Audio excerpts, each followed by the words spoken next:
हमारे साथ मौजूद हैं लखनऊ सुपरफास्ट, वेलकम लखीमपुर और तमाम समाचार सेवाओं से प्रत्यक्ष और परोक्ष रूप से जुड़े सर्वेश शुक्ला जी, जो आज हमारे जन जागरण अवार्डी भी हैं। पर्यावरण पे विशेष इनका योगदान रहता है, कभी शारीरिक तौर पे, कभी लेखनी के तौर पे।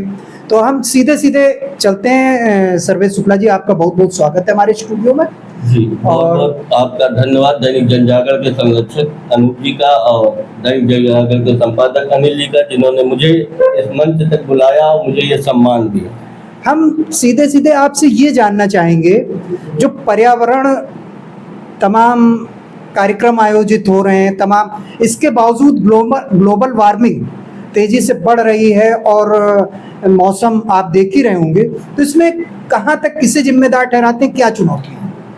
मैं पर्यावरण के लिए ये कहना चाहता हूँ कि पर्यावरण मित्र जो भी हैं, जो भी कार्य कर रहे हैं, बहुत अच्छा कर, लेकिन उस पौधे को लगाने के बाद उसकी जिम्मेदारी सबसे बड़ी देखरेख की होती है।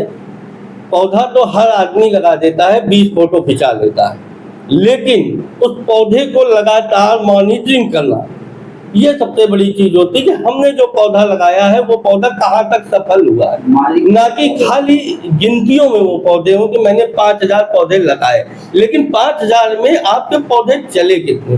हमारा प्रयास वहां पे होना चाहिए, हमें वहां उस बिंदु पे काम करना चाहिए। और इसी के साथ अगर हम काम करते रहे जीवन में, मैं जानता हूँ हर आदमी अगर इसी तरीके से सोच बना लिया तो कहीं पर भी हरियाली की कमी रह नहीं जाएगी।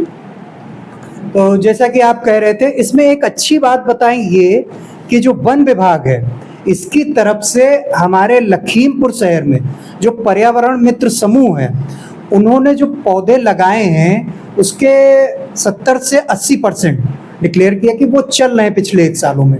तो ये एक प्रशंसा की बात है पर्यावरण मित्र समूह की, और अन्य जनपद इससे प्रेरणा भी ले रहे हैं। तो आगे हम ये जानना चाहते हैं कि पर्यावरण संरक्षण और पर्यावरण संवर्धन की दिशा में और क्या प्रयास किए जा सकते हैं? और यही एक प्रयास बनता है कि पर्यावरण मित्र समूह, क्योंकि आज हम भी वहीं पे बैठे हुए थे, जो मैंने सुना और सरकारी आंकड़े जो बोले, तो ऐसे ही पर्यावरण मित्र समूह जैसे हर आदमी अगर बन जाता है तो हमें नहीं लगता किसी भी जिले में पर्यावरण मित्र समूह की जरूरत पड़ेगी, और इस तरीके की संस्थाएं हमें समाज के सामने लानी पड़ेंगी। क्योंकि पर्यावरण तो हमारे शरीर और हमारे दिनचर्या का एक रूप है।